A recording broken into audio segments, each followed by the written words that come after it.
Oke, kembali lagi dengan saya di kelas geografi.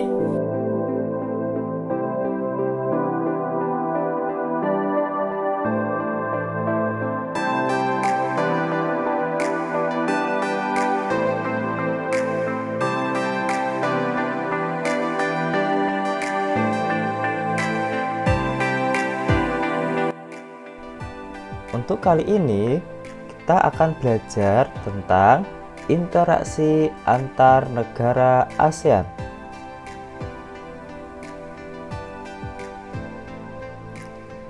Yang meliputi yang pertama, pengertian, faktor pendorong, dan penghambat kerjasama. Oke, apa itu kerjasama?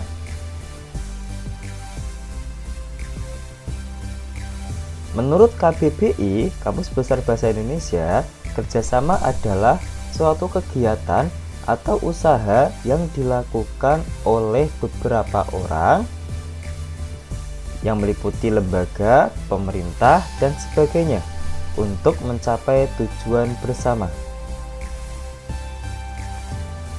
Selanjutnya, faktor pendorong kerjasama. Ada beberapa faktor pendorong kerjasama,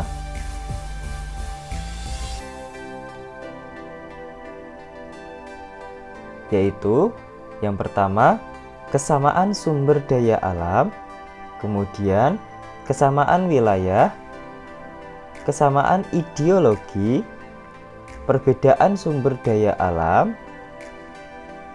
perbedaan teknologi, dan yang terakhir, perbedaan iklim dan kesuburan tanah.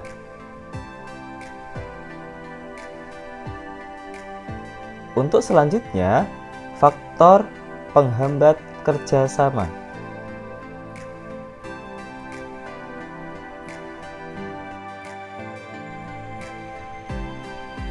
Faktor penghambat kerjasama ini meliputi beberapa hal. Di antaranya, yang pertama, keamanan negara, kemudian kebijakan pemerintah, dan yang terakhir, perang antar negara.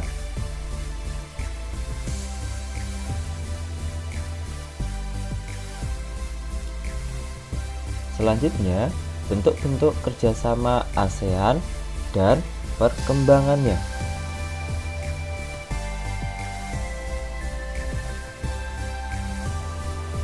Bentuk-bentuk kerjasama ASEAN meliputi yang pertama dalam bidang sosial dan budaya, yang kedua politik dan keamanan, selanjutnya bidang pendidikan, dan yang terakhir bidang ekonomi.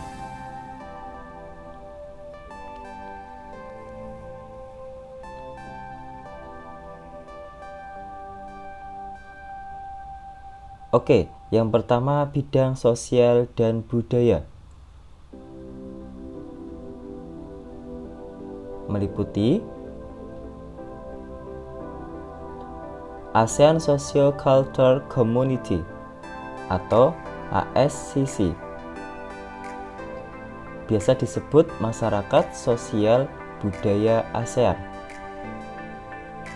Masyarakat sosial budaya ASEAN bersifat terbuka dan dinamis, berdasarkan pendekatan yang berfokus pada masyarakat atau people-centered approach.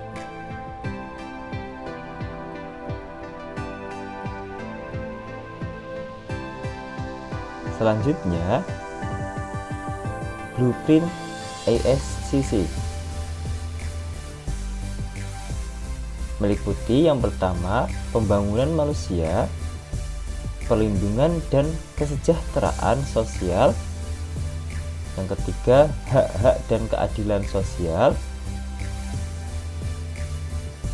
Selanjutnya, memastikan pembangunan yang berkelanjutan, membangun identitas ASEAN, dan mempersempit jurang pembangunan.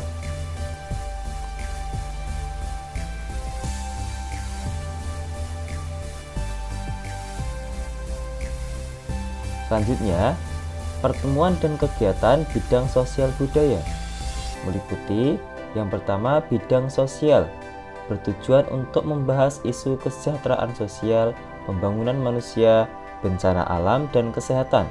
Kemudian bidang kepemudaan mencakup kerjasama kepemudaan dalam lingkup ASEAN dan berbagai kegiatan kepemudaan baik antar negara ASEAN maupun dengan pemuda dari negara-negara di luar ASEAN. Selanjutnya, bidang budaya bertujuan untuk mempromosikan kerjasama yang efektif dan pengembangan sumber daya manusia di bidang kebudayaan. Yang terakhir, bidang olahraga, penyelenggaraan SEA Games atau perlombaan antar negara di kawasan Asia Tenggara. Selanjutnya yang kedua di bidang politik dan keamanan.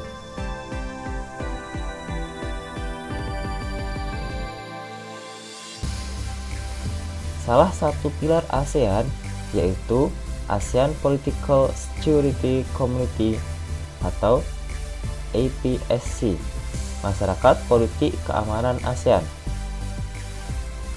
yang bertujuan mempercepat kerjasama politik dan keamanan di ASEAN untuk mewujudkan perdamaian di kawasan termasuk dengan masyarakat internasional.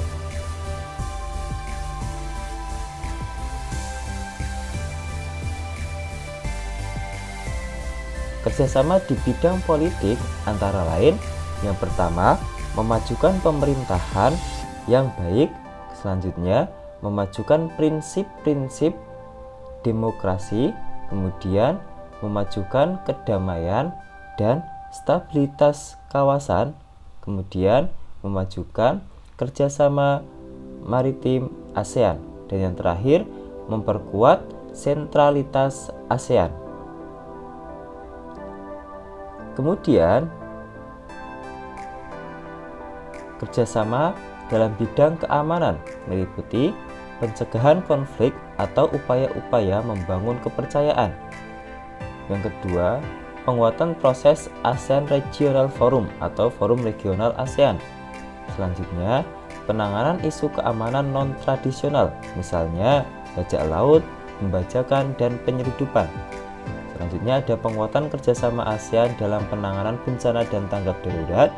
Dan yang terakhir, pemajuan transparansi dan pemahaman mengenai kebijakan pertahanan dan persepsi keamanan.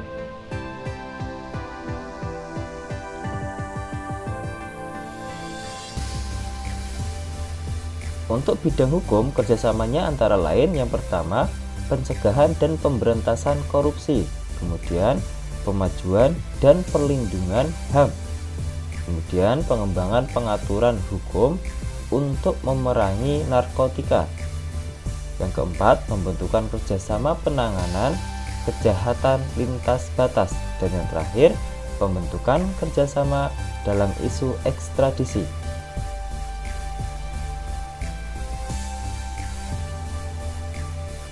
Dan yang terakhir, praktek kerjasama yang berhubungan dengan politik dan keamanan meliputi yang pertama, penandatanganan kawasan damai bebas dan netral, kemudian penandatanganan traktat persahabatan dan kerjasama, kemudian ada penandatanganan kawasan bebas senjata nuklir di Asia Tenggara, penandatanganan konvensi ASEAN tentang pemberantasan terorisme, dan yang terakhir, kesepakatan deklarasi tindakan pihak-pihak di Laut Tiongkok Selatan.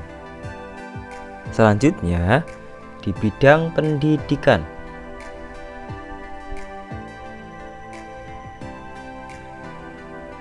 Prioritas kerjasama pendidikan ASEAN antara lain yang pertama, mempromosikan kepedulian pada warga negara-negara ASEAN. Selanjutnya, yang kedua, memperkuat identitas ASEAN melalui pendidikan. Dan yang ketiga, membangun sumber daya manusia ASEAN bidang pendidikan. Dan yang terakhir, menguatkan kerjasama antar universitas di ASEAN.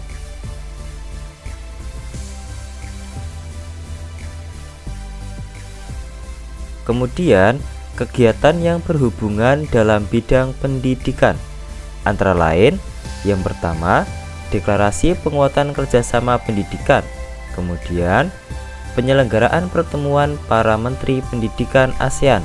Selanjutnya, kerjasama di sektor ilmu pengetahuan dan teknologi melalui ASEAN Committee on Science and Technology.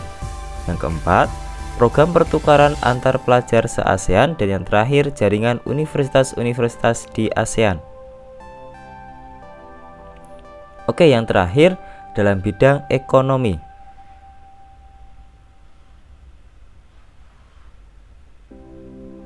Pembentukan AFTA atau ASEAN Free Trade Area atau kawasan perdagangan bebas di ASEAN pada tahun 1992 yang bertujuan untuk yang pertama meningkatkan kerjasama ekonomi negara-negara anggota ASEAN, kemudian meningkatkan investasi dalam kegiatan produksi dan jasa antar negara ASEAN, yang ketiga meningkatkan produksi dan jumlah ekspor setiap negara anggota ASEAN.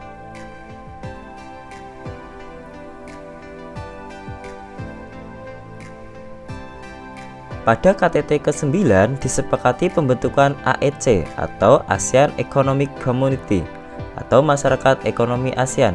Yang selanjutnya pada KTT 12 dideklarasikan percepatan pembentukan AEC yang berisi rencana kerja strategis meliputi yang pertama menuju pasar tunggal dan basis produksi, meliputi arus perdagangan bebas untuk sektor barang, jasa, investasi, pekerja terampil, dan modal. Yang kedua, menuju penciptaan kawasan regional ekonomi yang berdaya saing tinggi. Yang ketiga, menuju satu kawasan dengan pembangunan ekonomi yang merata. Dan yang terakhir, menuju integrasi penuh pada ekonomi global. Oke, sampai di sini materi untuk kali ini. Sampai jumpa lagi di materi-materi selanjutnya.